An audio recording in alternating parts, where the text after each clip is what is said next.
Hey random stranger, welcome to more HBK. As usual, we're going to start with a recap of last episodes, which were actually super emotionally charged. And then, I cannot believe it, but we're actually going to watch the final episode of HBK season 2. Interestingly, the show decided to skip the actual Nationals performance, and I know that you can actually watch it elsewhere, but instead, in the actual season, it focused on more the emotional impact of the result of Nationals. I think what was key was Taki's message about walking away with no regrets, regardless of the competition outcome. And that really came to focus in these two huge emotional moments that we got.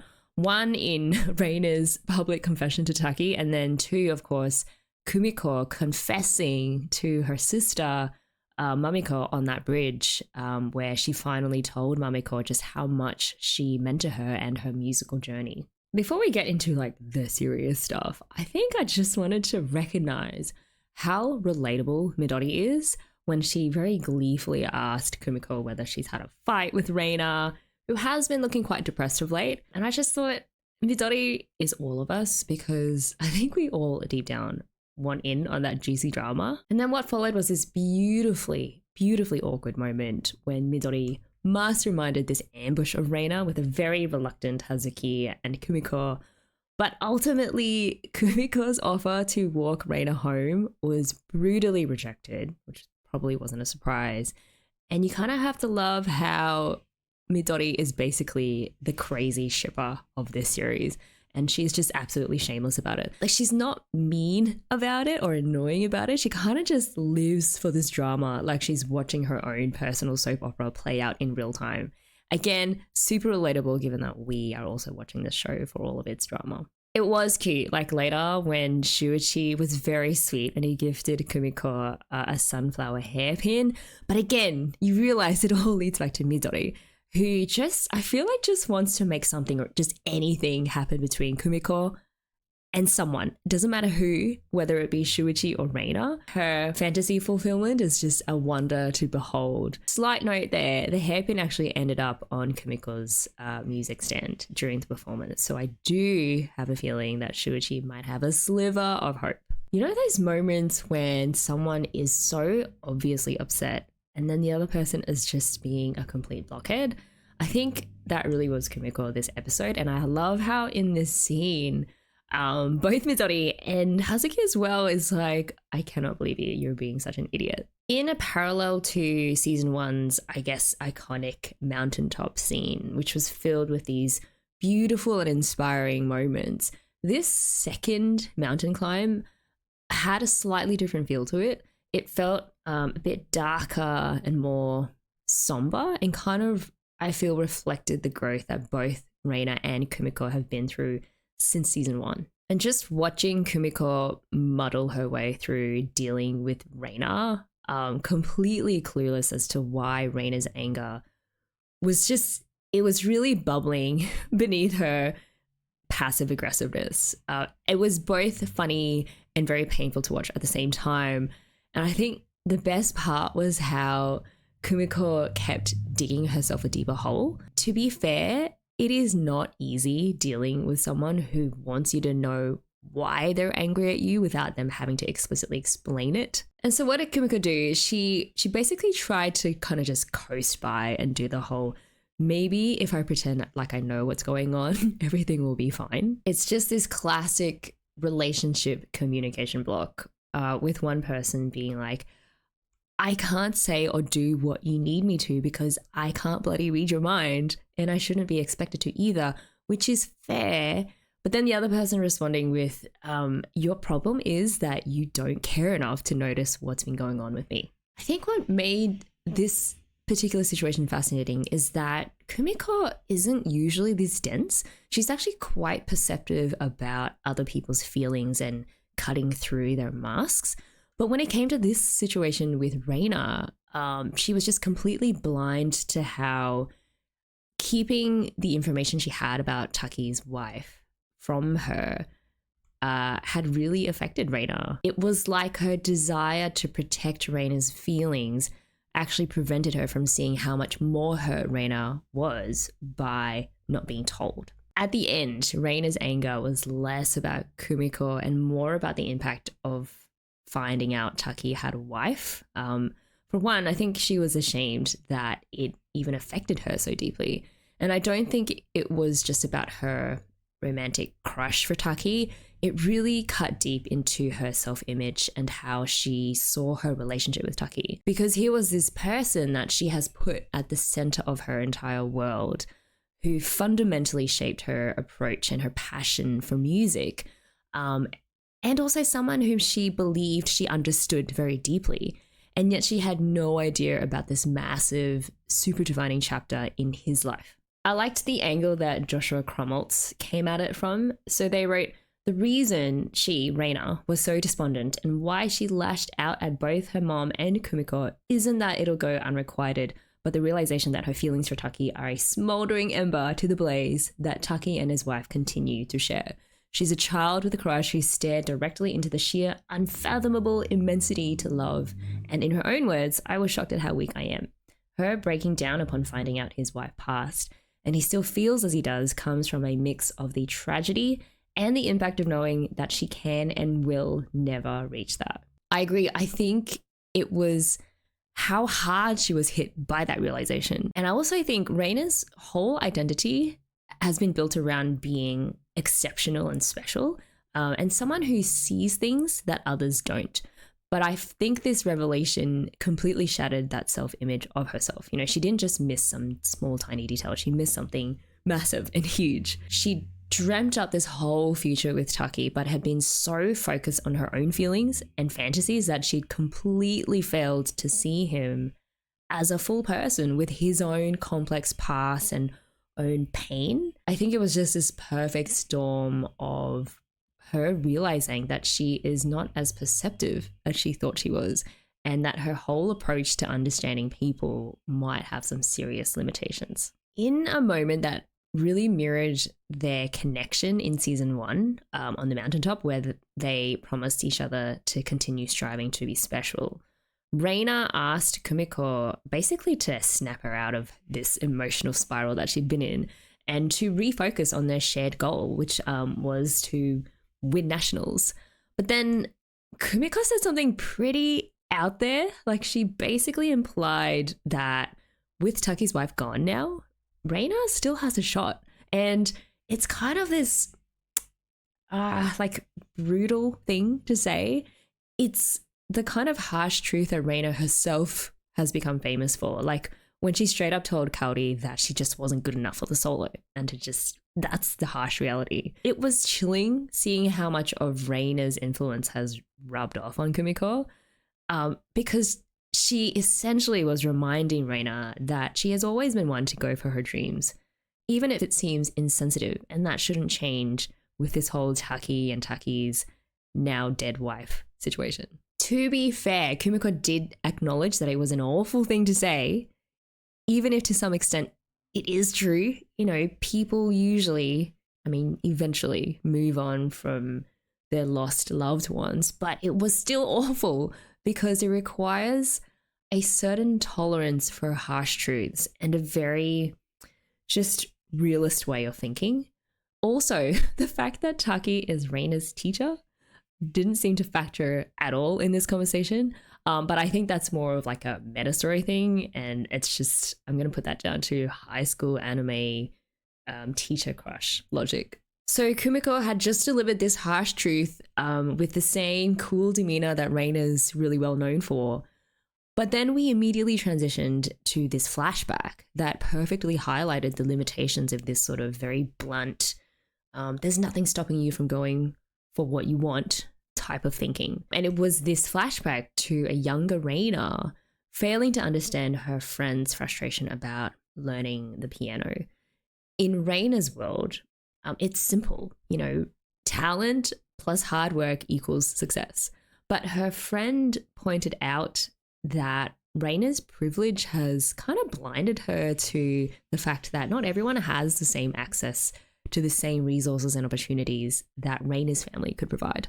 It was a perfect example of how Reina has a kind of tunnel vision, which yes, gives her incredible drive and focus and allows her to really hone her talent, but it can also make her completely oblivious to other people's struggles and realities. And it was fascinating how this same tunnel vision has worked with her crush on Taki. She was so focused on her idealized future with him that she never even considered that he'd had a whole life and a wife before she came along. It's like Reina's intensity, which makes her exceptional in many ways, also creates these blind spots. It was very interesting though seeing the reasons for why Reina was so drawn to Taki in the first place. He really was the one who understood and validated both sides of her musical identity. You know, while he acknowledged that it is important to work together with your bandmates to create a unified sound, he also did something rare. You know, he gave her permission to shine, and actively encouraged her ambition to be exceptional and to stand out from the crowd. That, I think, was revolutionary for Reina. You know, here was someone who did not ask her to just dim her talent a little bit to make others more comfortable or to blend in better or suggest that somehow her intensity was inappropriate. Instead, he offered this very powerful message. And that was, you do not need to apologize for your excellence. And for a young musician still struggling to reconcile her very fierce ambition with fitting in socially and making others around her not, I guess, be jealous or despise her for that talent, I think that validation from Taki was transformative. Back in the present day, Taki was not happy with how Reina was playing, because her distraction over finding out about his wife had bled into her playing. And I love how consistent Hibike has been with the very real issue that musicians struggle with, which is we do let our emotions impact the quality of our playing. Like sometimes it's really not just being technically adept. And then this led to a sweet moment between Yuko and Reina, which was particularly sweet given their very rocky start. Yes, maybe Yuko was partly concerned because Kaori was worried about Reina and she will do anything to comfort her queen and make her feel better and less worried.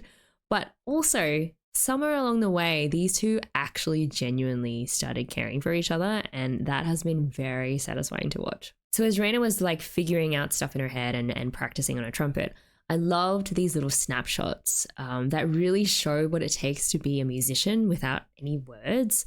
So like when day turned to night, and you could see all of Reina's trumpet parts and the metronomes that she uses to keep time, the fruit juice that she needs to consume so that she doesn't die of dehydration with all of that practice.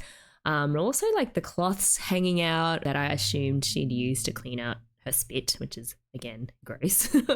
And this sequence just subtly showed how with music practice, you can be playing the same phrase over and over and over for literally hours on end. There are a lot of non-glamorous aspects of mastering an instrument that you never see in the final performance.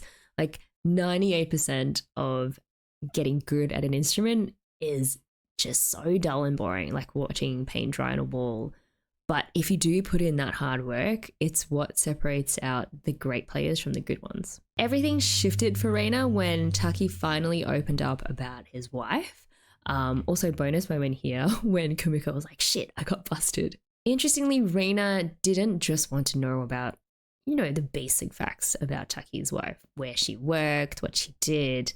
Instead, she wanted to understand who this person was through Taki's eyes, the dreams that they shared, the impact that she'd left on his heart, I guess, or his soul, and the void that her death had created. The part where Taki was like, if I didn't stop moping, I was eventually going to get yelled at, was so revealing of both his character and the relationship that he had with his wife.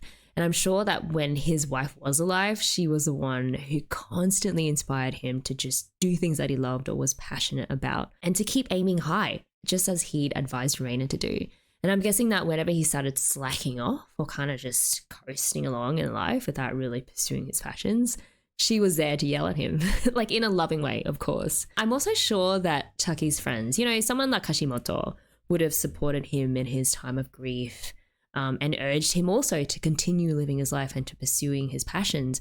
But for Taki, I feel like even today, it's like his wife's spirit still lives on in his mind, nudging him forward and being like, what are you doing? You know, I didn't marry a guy who was just going to give up on life and just coast by. This realization that Taki became a school band advisor for the sake of achieving his wife's dream, even though it must have caused him enormous pain for him to return to everything that reminded him of her, like the music and the band instruments and the setting.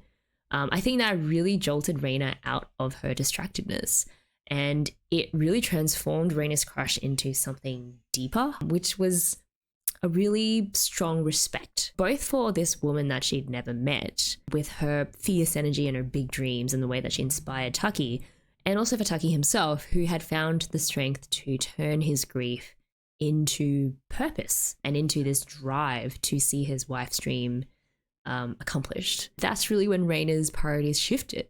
Like, sure, she had these romantic fantasies about Taki, and is probably still learning to let them go. But those now, I think to her, are a little bit more childish now compared to what she had discovered. You know, she wants to be part of something bigger and to help fulfill not just Taki's vision, but the dream that he shares with his wife. I thought it was a great relatable moment of just maturing as a person. You know, we all have those moments of realization that make us grow up and recognize that other people's needs are just as important as our own, and sometimes even more so. Man, I have to say, Kumiko is so spoiled for good music. Like, last time she was treated to a private concert with Asuka next to the river, and this time she got to listen to Reina's trumpet solo, also next to running water. I wonder if there's some deeper symbolic meaning for these very private audiences always happening next to water. And I thought of like that saying, you can't step in the same river twice. So just like with live music, you can never produce exactly the same piece twice. You instead get to enjoy the individual nuances and differences each time you play a piece or each time you hear the performance of a piece. Before we get to the other emotional climax of the last couple of episodes, which was Kumiko's confession to Mamiko, I wanted to give a special mention to these other small character moments that, though small, are equally important in terms of showing us how much our band babies have really grown. For example, I loved this exchange between Natsuki and Asuka. Natsuki has been just beautifully selfless in the way that she's handled her own disappointment about missing out on nationals, something that she had also worked incredibly hard for. And yes, she is a second year and so technically has another shot at it, but to set aside her personal heartache and loss to genuinely celebrate Asuka's opportunity to perform at nationals makes her really badass. What made this moment even more touching was how Natsuki really treasured seeing Asuka's guard come down, if only just a little bit, because for someone like Asuka, who has built such high emotional walls around herself, a show of vulnerability is like a rare gift, and Natsuki recognized that. It's kind of this sign of trust and a quiet acknowledgement of their friendship. And it showed that sometimes even when you lose out on something, it can lead to other unexpected connections or moments that matter just as much as winning or achieving something that you really wanted for yourself. Hibike is also really great at dropping hints of continued character journeys, even though it's not right up in our faces. There was this encouraging one from, about Mamiko, who sent her parents back her bank book, which is like super old school. I don't know how many of us even know what bank books are, but it showed that Mamiko has already taken practical steps towards her independence, a key part of which is financial independence. Okay, the lead up to nationals, I think, was filled with all of these wordless moments that said everything they needed to say without actually saying anything. So this one here between Midori and Nozomi looked like, I don't know, a straight up ad for Liz and the Bluebird, which a lot of you have been telling me to watch afterwards, and I definitely will. And then there was this like wordless head pat that Asuka gave to Kumiko that Recalled when Kumiko went to Asuka's home and she just really broke through that tough emotional exterior that Asuka had put up. There was something both strong and sad about how Asuka hadn't reached out to her dad prior to showing up at Nationals. It was like she's just extending what she's always done probably her whole life. You know, she's protecting herself. Why build your hopes up if you're just going to be disappointed? So instead of hanging her entire emotional state on whether or not he shows up or whether he chooses to reconnect with her, Asuka channeled all of her energy into what she could control, which was her performance at Nationals. So it's the night before the competition and Kumiko had trouble sleeping as usual and of course bumped into Shuichi. It always happens like that. I like that even though she was still like, ugh, it's Shuichi, they still have this great supportive friendship, and that is what matters. There is something comfortable and real there, even if Kumiko would never admit it. Kumiko kind of lets on about what's really eating at her, and it's not actually the competition itself. It was what comes after. It's such a human fear. You know, here's this thing that has completely consumed your life and your mind space and your mental energy, and you've been through so much with the people in the band that they're almost like family now, sometimes even closer than family, and all of that's going to end either way in a couple of hours. And then what? You know, what are you going to do with yourself and all of that energy now that that's all over? To what purpose do you apply yourself to? And it's that really restless human need to always have something to strive for or some mountain to climb. And then hovering in the back of all that fear was like the somewhat still unresolved situation with Mamiko. They had made amends sort of last time when they talked about how their parents had treated them differently and how their upbringing had impacted each other's thinking about the other growing up. But there were all these things still left unsaid. And I think pieces of the past that Kumiko at this stage was still processing. We finally got to Nationals, this looming thing that has been hovering over us for the whole 2 seasons and just wrapped up so many different character conflicts. But to open this episode where we finally do get to Nationals with this flashback of Kumiko watching Mamiko clean out her trombone, was just a small taste of the emotional wrecking ball that they were going to unleash on us in the last few moments of this episode. I think it was actually kind of perfect that they skipped over the actual Nationals performance, and it ended up mostly being Midori fangirling over the other girls at the other schools, because in the end, winning the competition wasn't really the point. The point was what Nationals meant to each person who had poured their heart out into getting there. And as we've said before, corny as it may be, it really was the journey that mattered more. I like how Hoffatel explained it. They wrote, musical performances don't just happen in UFO, they are shown for a reason. They are usually the culmination of entire character arcs and storylines. Likewise, they are taken away for a reason. I think no musical performance was shown for the Nationals because then music itself wasn't what really mattered at this point. What mattered is the relationships the band has formed and built over the course of the year. Season 2 asks the question, who do you play for? This culminates not in a grand victorious performance, but in the display of strong emotional bonds that lift each other up despite failure. I could not have said it better myself. What really came through strongly in season 2 was how the band members overcame the relationship like tensions and struggles and really bonded together and helped each other appreciate that music is this thing that they all enjoy together and can share together. Take Asuka, for example. You know, the rest of the band finally got to see her drop that very carefully maintained mask.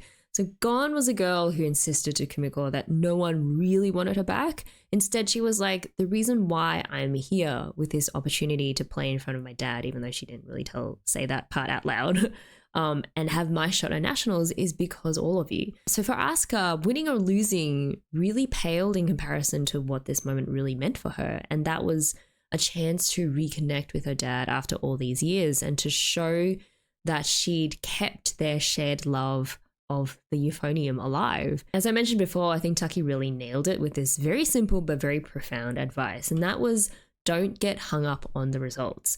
Just focus on walking away with no regrets. Sure, you want to win, like who doesn't? But the real victory isn't about the medals that you take home. It's about looking back and knowing that when it mattered, you showed up with everything that you had and gave a performance worthy of all the efforts that you put into it, and that you shared that moment with other people that were on that same journey with you. I think Midori wins the award for like the most adorable best girl of the series. You know, she may be the quietest member of the group, but that does not make her feelings any less deep than anyone else's. I think she just has her own very unique way of expressing her excitement and her nervousness, and also her encouragement of others. The way that she just kind of sided up to Kumiko to give her a small fist bump and left Kumiko being like, was perfect. Kumiko had a couple of people sidle up to her actually.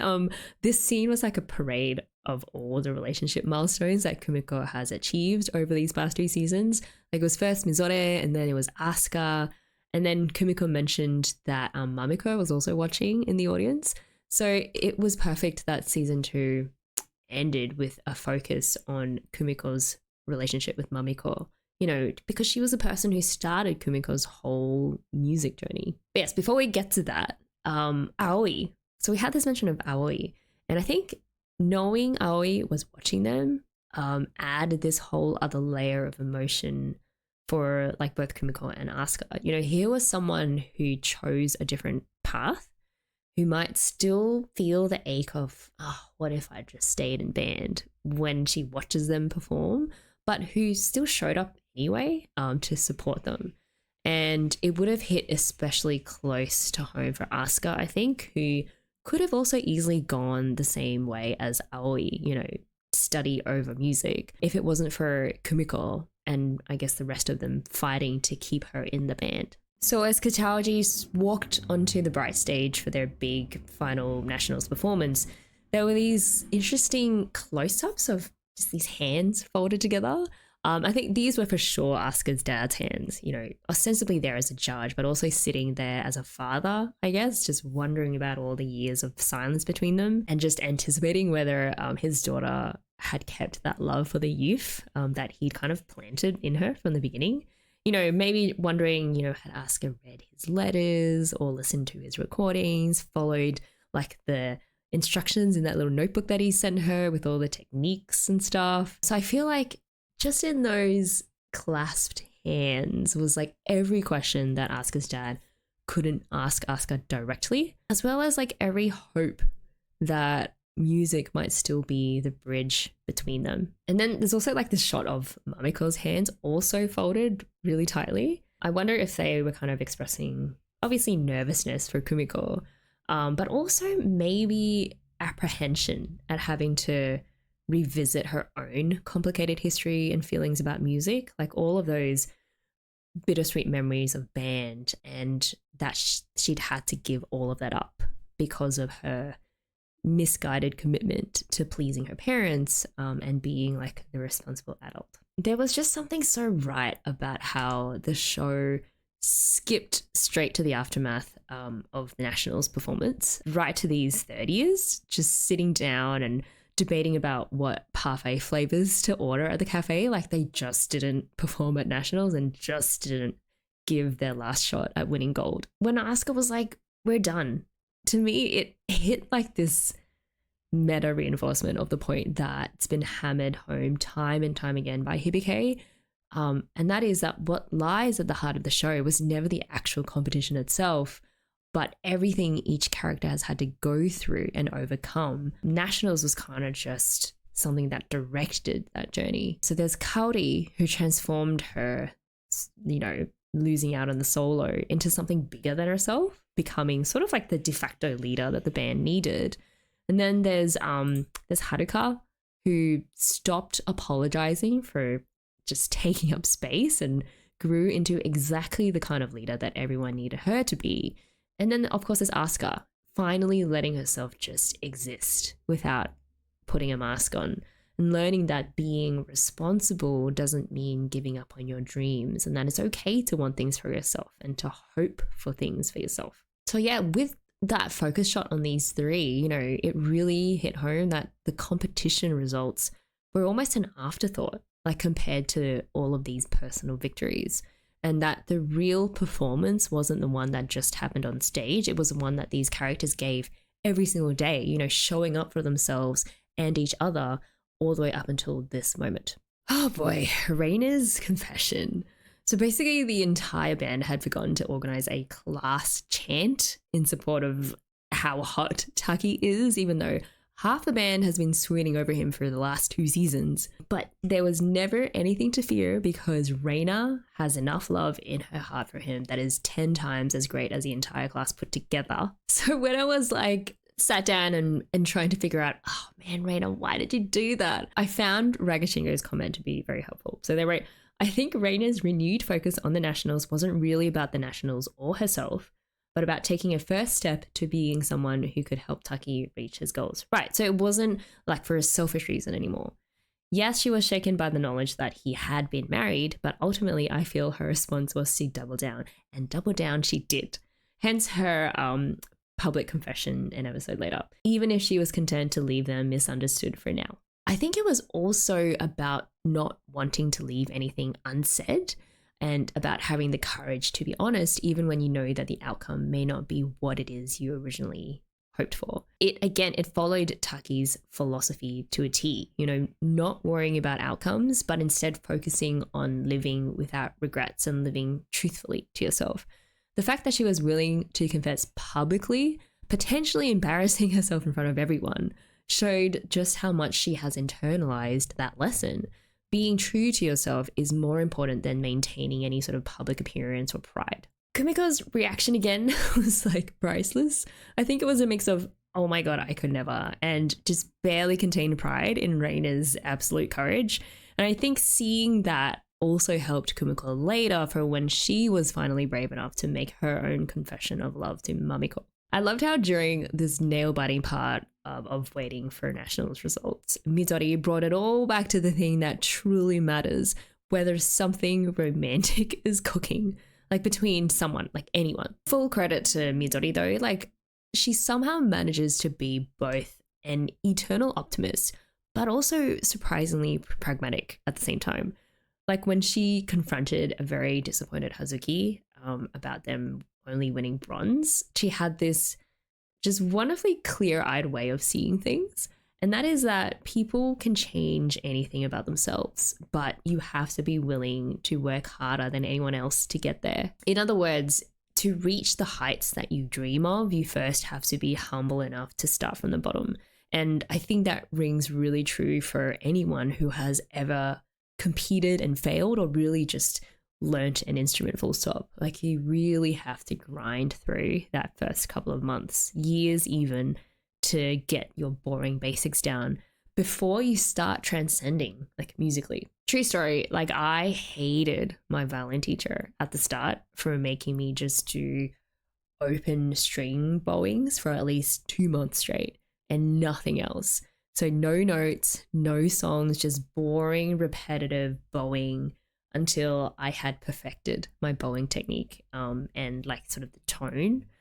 But when I look back now, those excruciating months really helped me like excel at all of the other cool things and cool pieces that I was able to play later on. That whole like you have to crouch low before you can fly high, it's so true. Like Midori was right on point. Asuka's final words to the band in her last moments as vice president also had that same optimistic, determined ring to it. Yes, it was sad that they didn't win gold, and especially for the third years because that was their last chance, but nothing is stopping the band from doing the thing. You know, they just have to keep working at it, especially if Asuka's going to be hounding them about it even after she graduates. That kind of really gave me hope that Asuka's still going to be a big part of Hibike even in season 3. This was a big moment, the moment that Asuka's dad passed on a message to Asuka through Taki saying that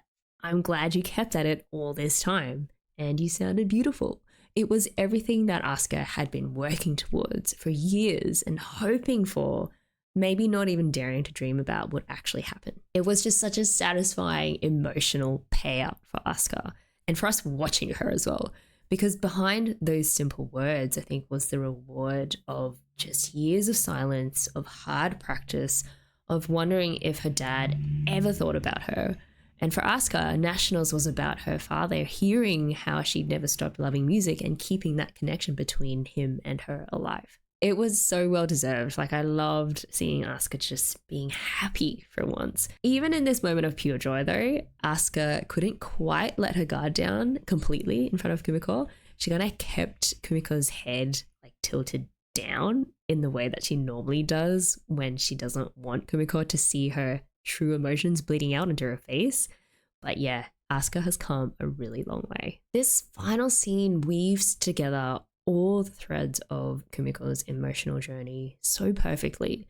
So when she spotted Mamiko in the distance trying to slip away, sort of like in that classic big sister way of just trying not to intrude, Kumiko does not hesitate to go after her. In fact, she ran after her, just like she ran on that bridge in season 1, except last time she was running across that bridge just desperate to master the Euphonium and desperate to be special.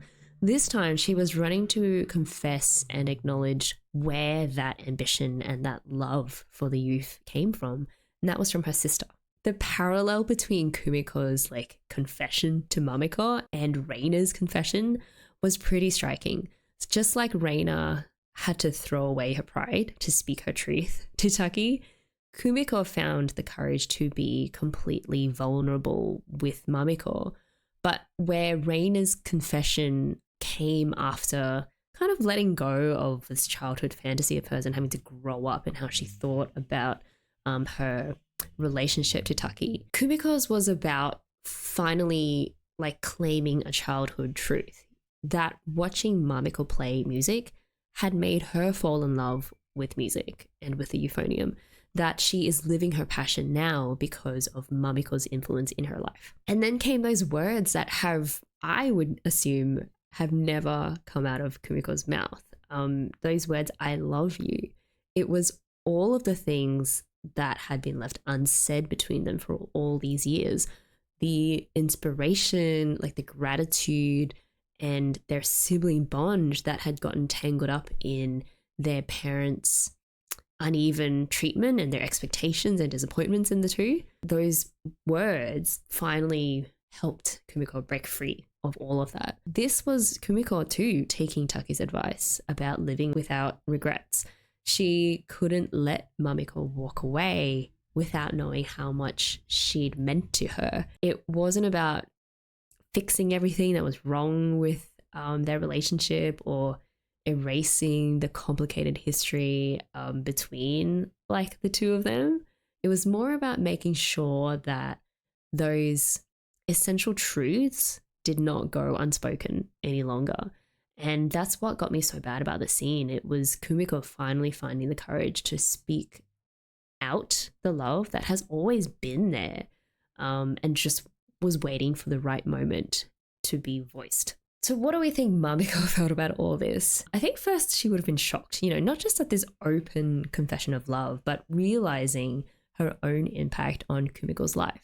Like, she had had a complicated relationship with Kumiko and music, experiencing her time in band through the lens of disappointment and like parental pressure, and then having to watch Kumiko seemingly just breeze through and be able to do music without any sort of constraints that she felt had been put on her. So it's probably a very complicated mix of like pride and joy, like a vicarious joy, like she's happy for Kumiko, and also maybe a touch of sort of, man, what if that had been me, But I think most of it would have been just happiness for Kumiko and pride also in how she had played a part in Kumiko's self-realization. I honestly think Mamiko needed to hear Kumiko's confession just as much as Kumiko needed to say it.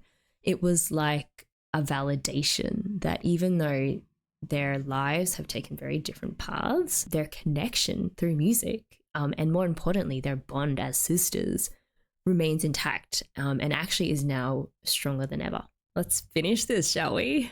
So, Hibike season 2, episode 13 in 3, 2, 1, play.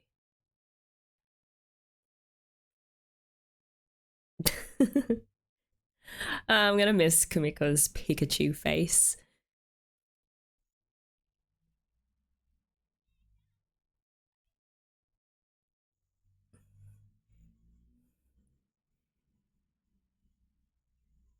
Okay, so someone said that the Nationals performance is actually interspersed in this OP.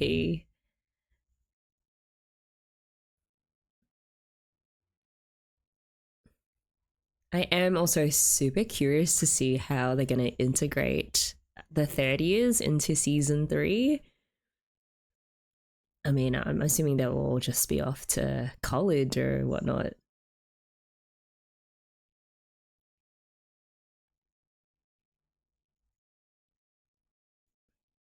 Definitely looking forward to more Natsuki for sure.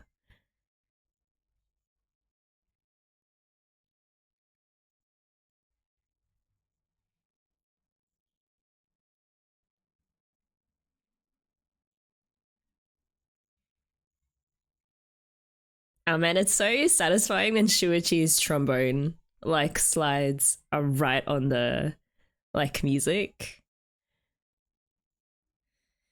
Man, I'm gonna miss like the incredibly synced up, you know, on screen animation with like what's happening in the music as well. I've been told Hibike is like one of the best in terms of that aspect. So.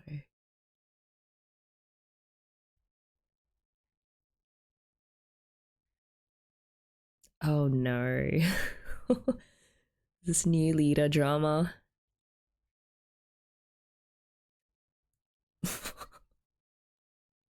No, I think that's all right. I mean, no one better cross Yuko though.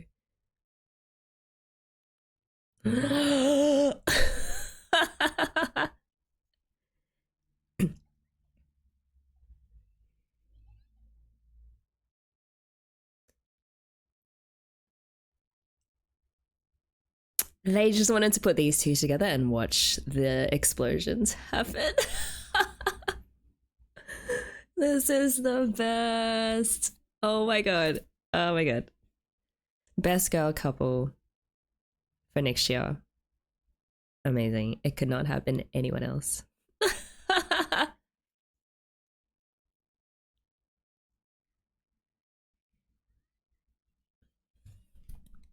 I 100% support that decision. I love that Aski just like, not Aski, Asuka threw that final grenade in there. Kumiko.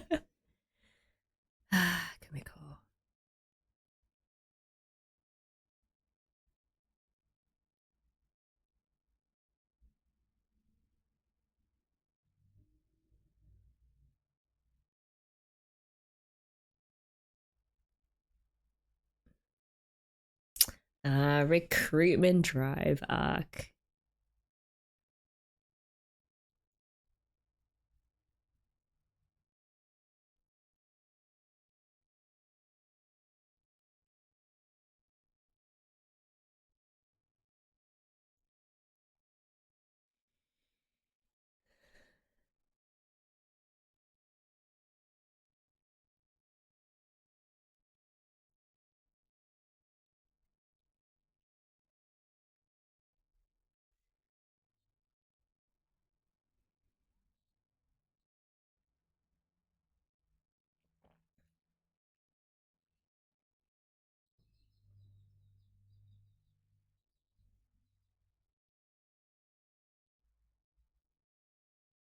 It is a chance for them to shine now. But yeah, it's a lot more pressure. It's always a double edged sword, yeah.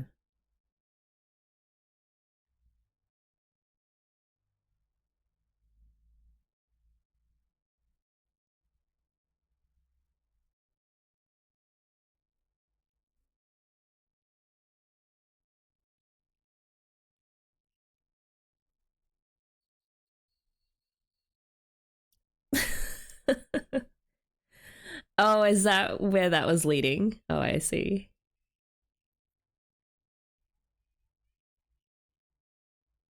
These two are such schemers. But yeah, Kumiko, you need to at least thank the guy.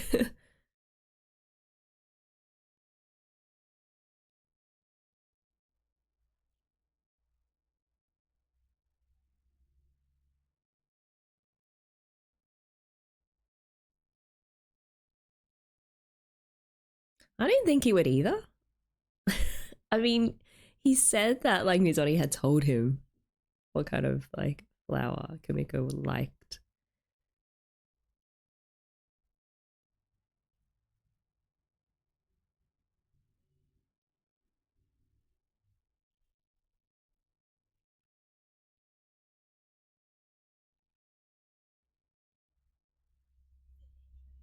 Oh my god. She's gonna miss all that ragging. Even though again she'd never admit it.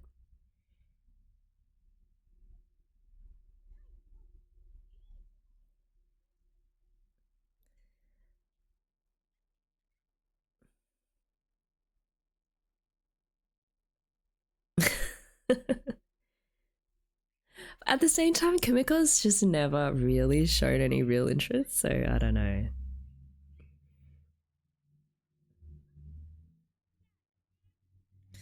No, give her a hug.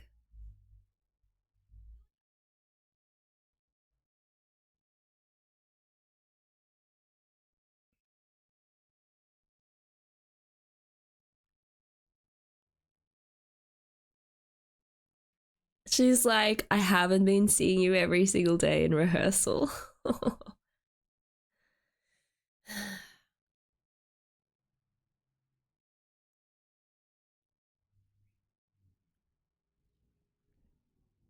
It's hard though, like just learning to let go and then having to get used to new band members again.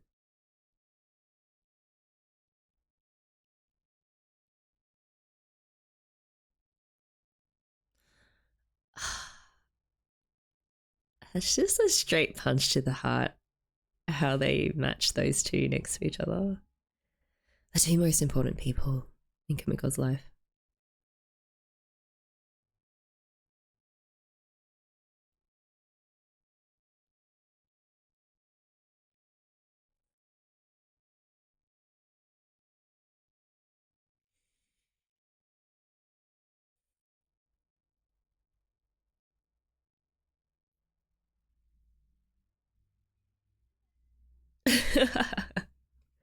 It's such a music trope, like thinking about the person while you're playing music and then just somehow imitating them, just channeling their spirit through your music.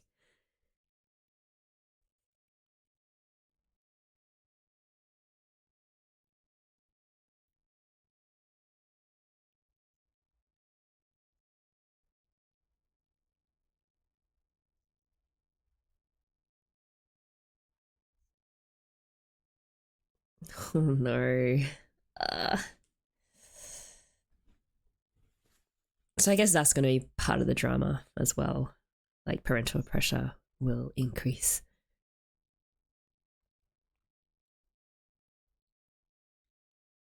At least she has her sister, who can guide her through it because she's been through it all.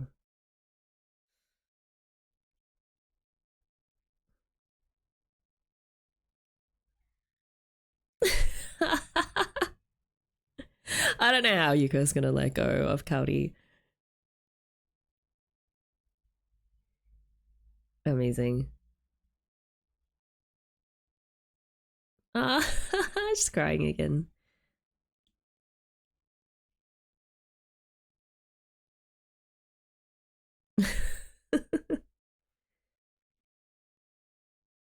She's been waiting to reuse that witch costume. Oh my god.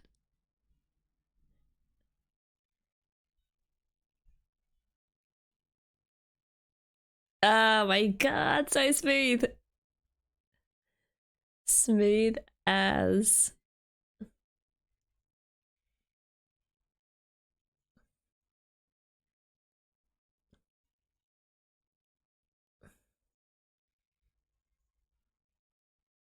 Oh man, this is just gonna make us miss them more.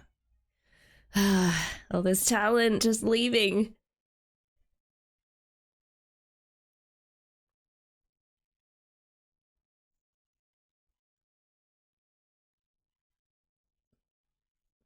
Yo, drama dude, man.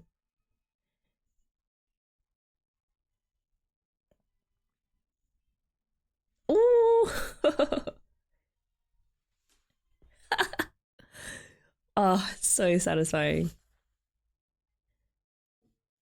That was tight.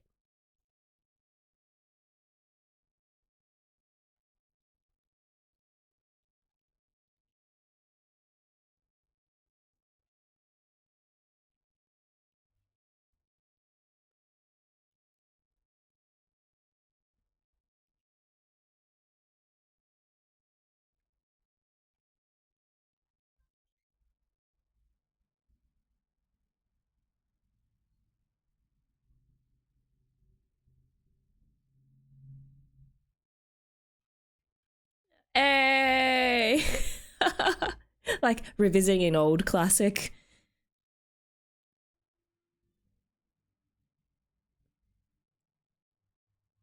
This was a piece that it was sort of like their breakthrough piece, I guess. You know, like when they started taking it seriously. And Kumiko's run.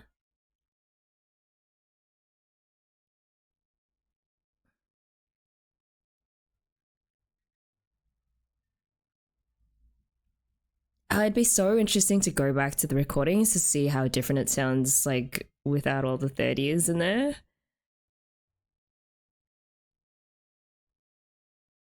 Ooh, slightly offbeat there, but it's okay.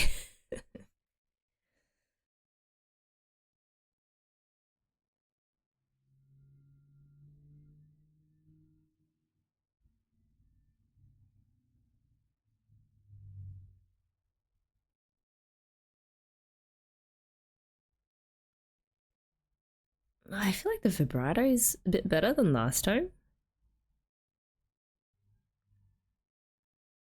Nice.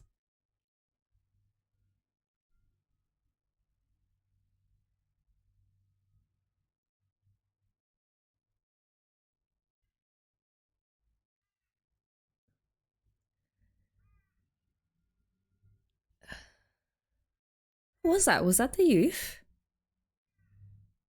That sounded nice. Whoever came in to support Reina.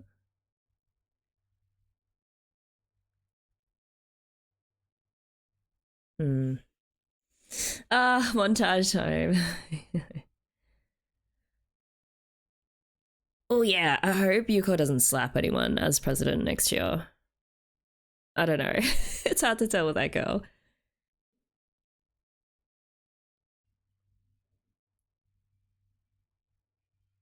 Uh, I think it was Midori. I love the oboe.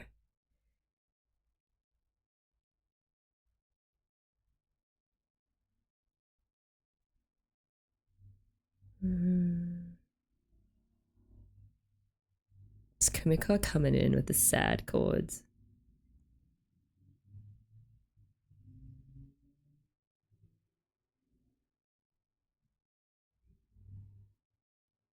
Yeah, there's a lot of great flipping between major and minor in this piece. There's just a lot of mixed emotions, which is perfect for this scene.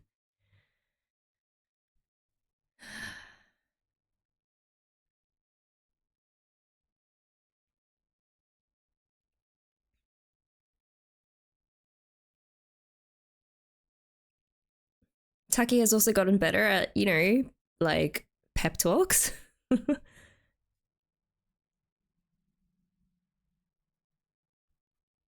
One, two, three, one, two, three, one, two.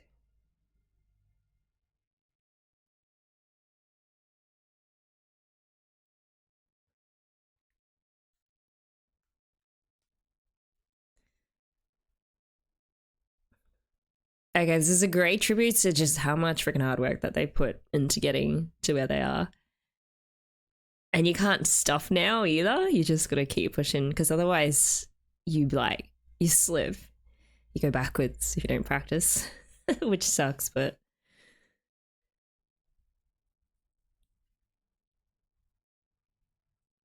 ooh, the vote.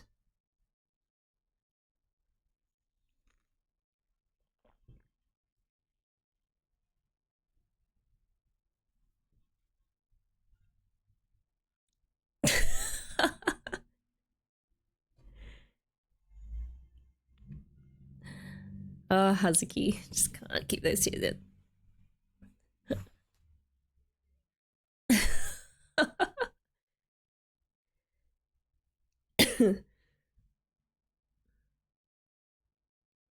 It's a boring cleanup part.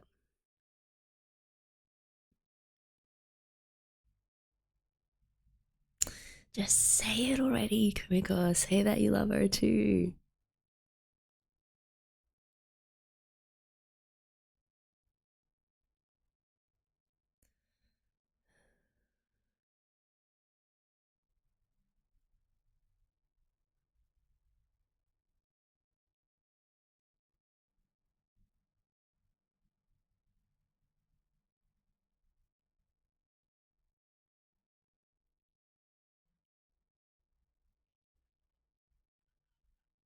Yay.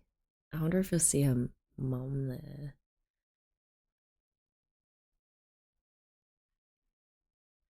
Yeah.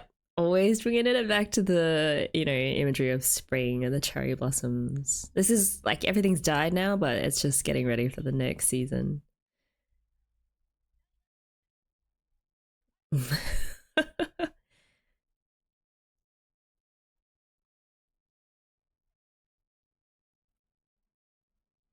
All these like smaller relationships that we never really got to see, but they're there.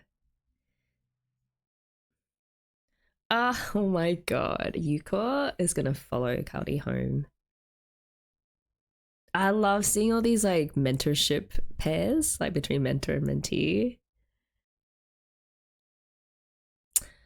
Same place as when Kumiko yelled at her, but she's not there.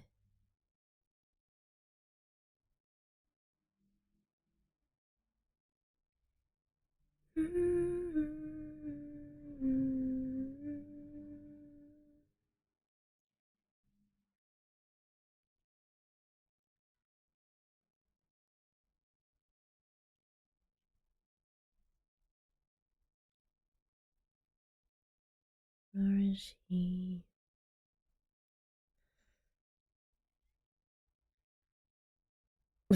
Oh man.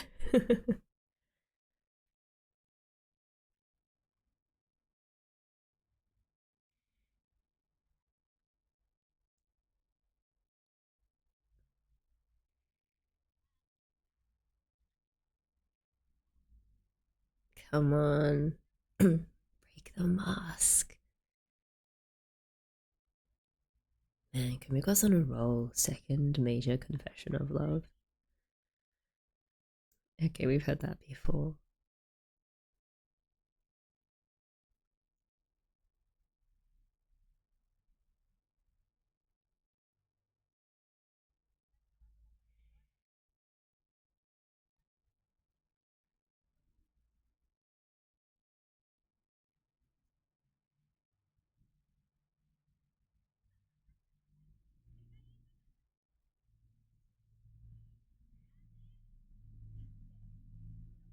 It's kind of like defensive laughter.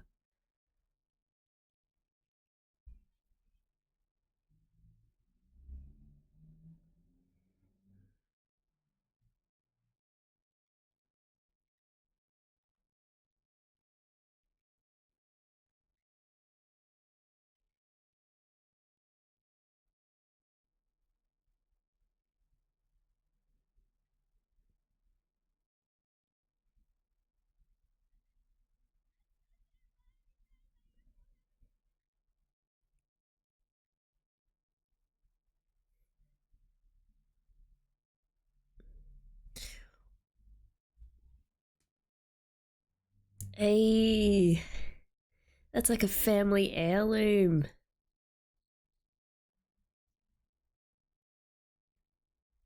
Oh,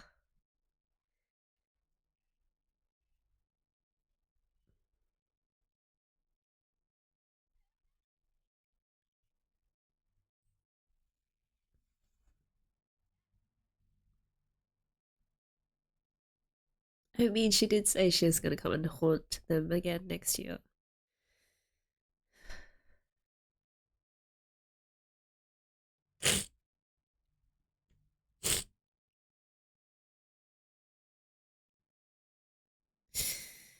I hate this emotional music.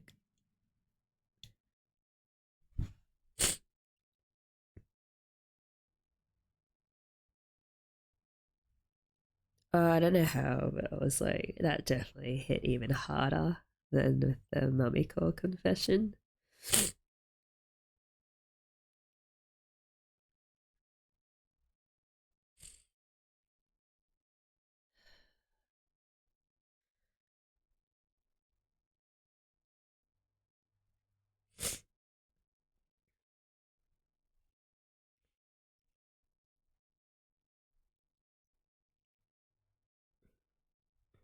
Hey. Oh, damn it. That was, yep. what a great full circle.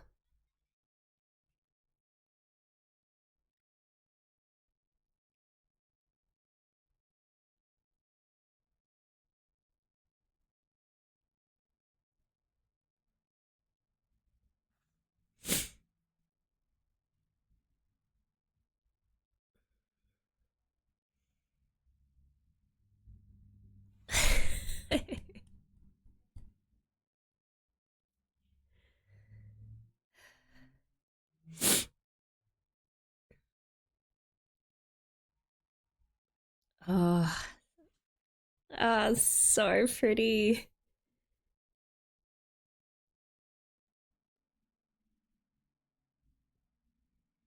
Hmm. Interesting version of this piece.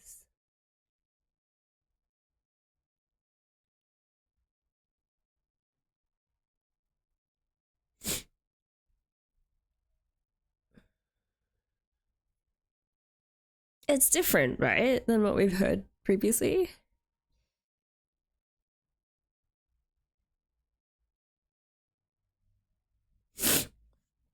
Okay, let me just like.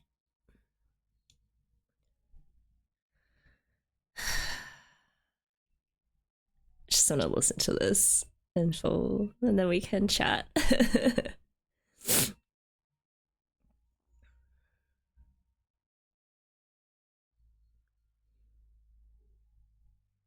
I mean, if nothing else, I think people came out of this show appreciating the euphonium and the beauty of its sound a lot more.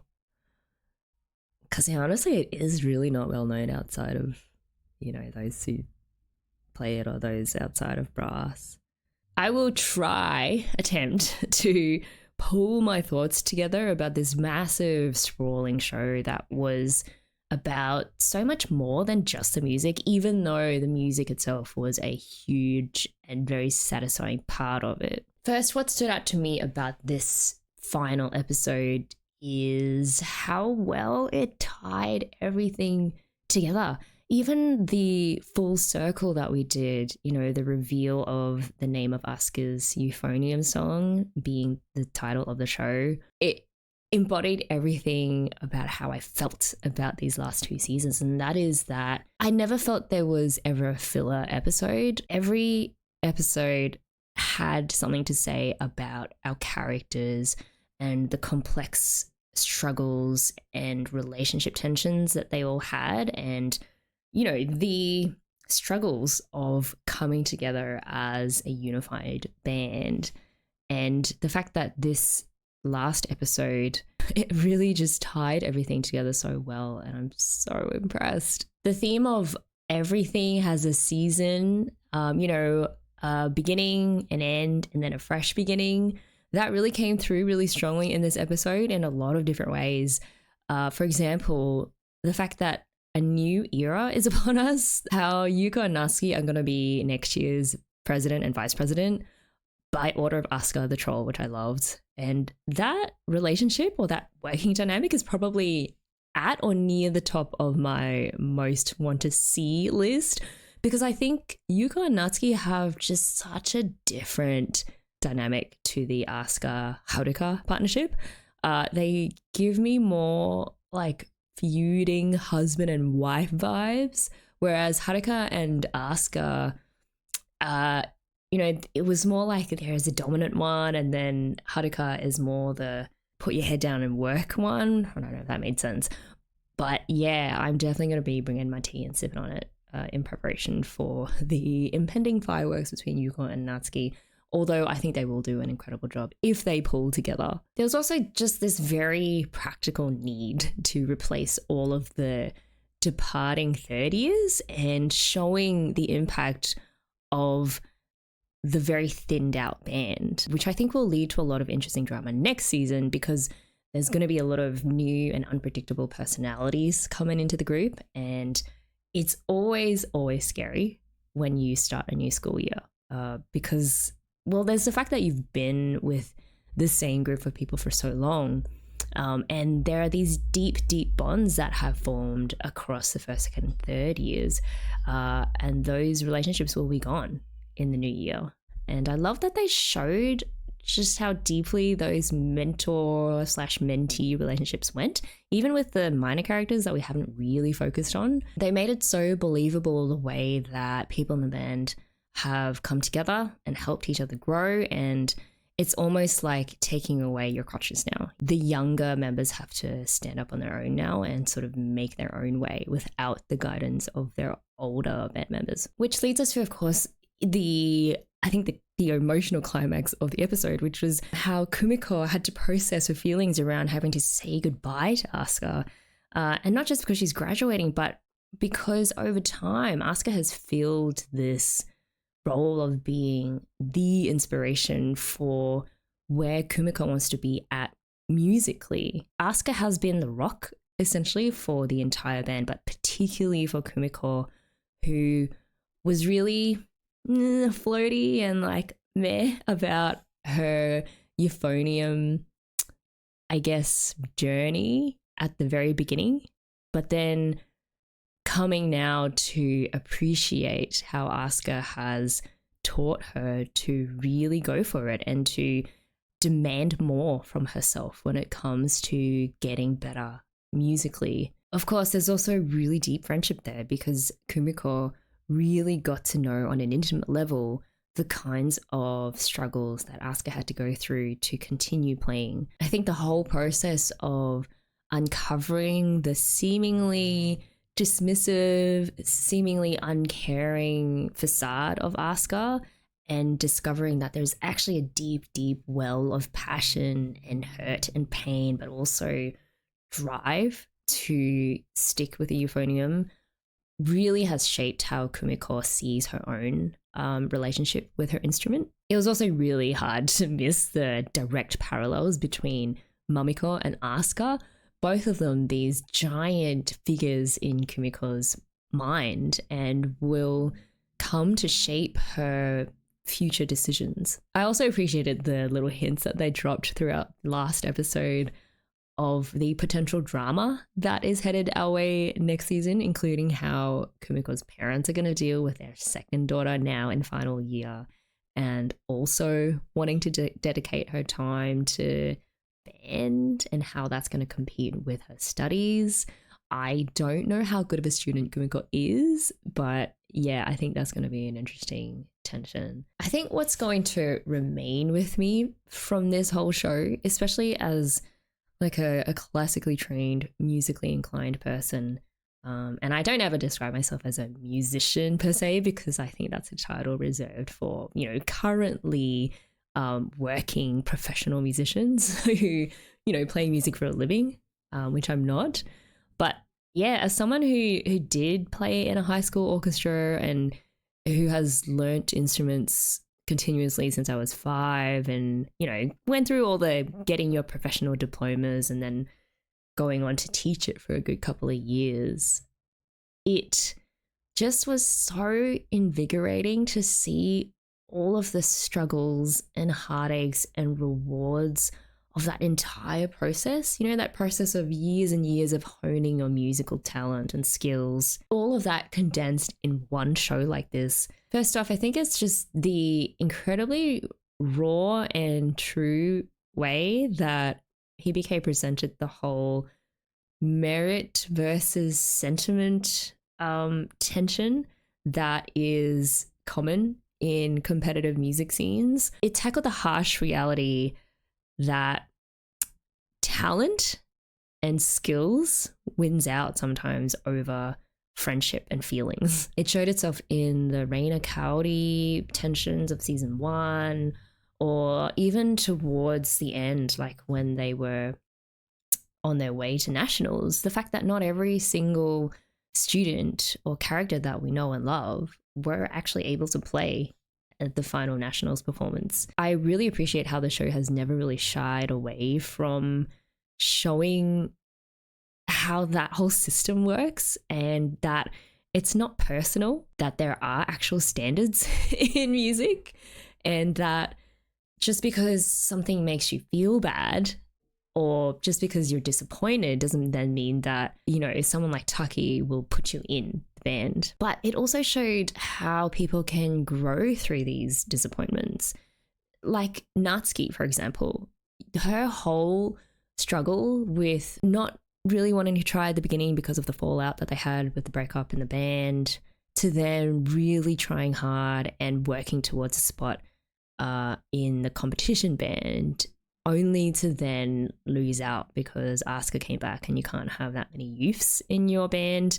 Like, the way that she so gracefully accepted that and was just like, okay, that's all right, I have more chances and I'm going to just keep working at it. And I also just love playing music, so it's not really about getting a competition spot. Same with Kaori, you know, when she had to lose out on the trumpet solo to like this upstart. I thought it was great how they showed the positive ways that you can deal with competition and limited spots and all of that.